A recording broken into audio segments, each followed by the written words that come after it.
La devise républicaine, liberté, égalité, fraternité, concerne les hommes et pas les femmes.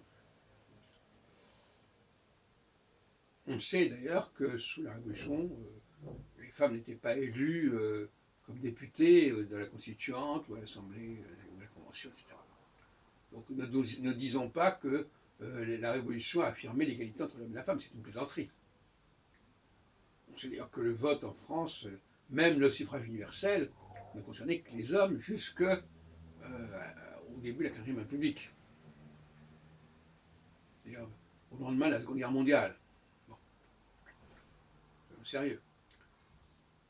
Ce qui est intéressant ici, c'est que on prend un document, un texte, une formule, comme les 10 commandements aussi, par exemple, et on dit, on ne veut pas savoir à qui ça s'adresse.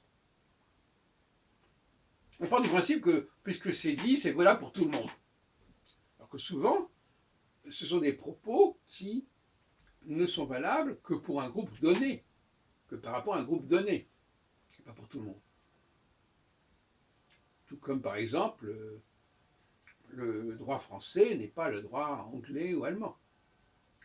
Donc, on ne peut pas dire que le droit a une valeur universelle. D'ailleurs, il est difficile souvent d'être avocat d'un pays, quand on a été formé dans un pays, de l'être dans un autre pays. Donc, il faut. Alors, ce qui est l'intéressant, c'est ceux qui essaient de dire non, non, non, ça a une valeur universelle. Même les 10 commandements, les exigences et contraintes des 10 commandements, à qui s'adresse-t-il? Qui cela concerne-t-il? Il y a une tendance comme ça à dire mais ça concerne tout le monde. Et là encore, c'est la même chose. Puisque ce sont des mots, ce sont des phrases, et que ces phrases, on peut les traduire de toutes les langues, c'est donc que c'est valable pour tout le monde. Alors, ça peut être un emprunt. C'est-à-dire que quelqu'un dit ah ben, non, ce qu'ils disent là, c'est intéressant, on va le reprendre pour nous, à notre compte. Oui, sauf que, en ce faisant, on va dénaturer le sens des mots. On va décontextualiser l'expression et la formule. On va la comprendre à la sauce d'un pays donné, à une époque donnée. Donc on va dénaturer, on va trahir le sens du texte, on va lui faire dire ce qu'il ne dit pas, c'est tout à fait courant, comme stratagème.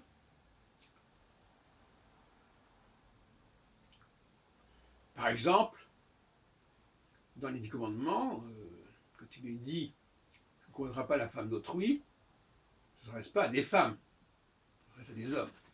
Donc les 10 commandements ne s'adressent pas aux femmes. Voilà un exemple de... Alors après, d'ailleurs, en hébreu, les 10 commandements sont écrits à la deuxième personne du singulier masculin, et donc ils n'utilisent pas la femme. Alors on pourrait discuter de savoir, oui, si quand on parle du masculin, ça vaut pour le masculin et le féminin. Ça c'est un petit tour de passe qui est pas mal. Il faudrait préciser, oui. Mais en général, la langue elle-même est porteuse de cette distinction et considère que ce qui s'adresse aux hommes ne s'adresse pas aux femmes.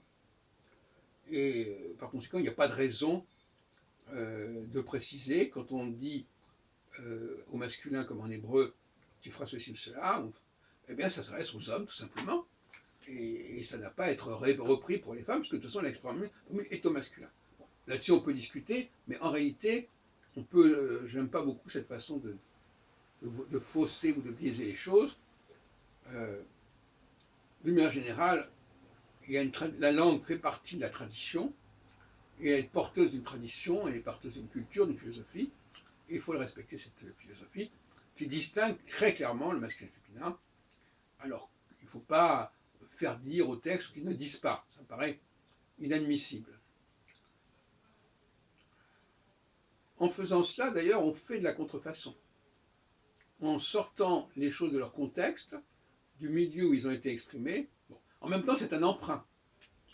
Et quand on fait un emprunt, on sait très bien qu'on déplace le mot de son contexte, on le met dans un autre contexte sémantique, et par conséquent, on va trahir, pour employer cette fameuse formule italienne, traditore traducteur, on va trahir le texte d'origine en utilisant des mots qui ont une autre connotation, qui ont un autre environnement linguistique, sémantique, et donc par conséquent, il est presque impossible, de toute façon, de rendre un texte dans une langue étrangère.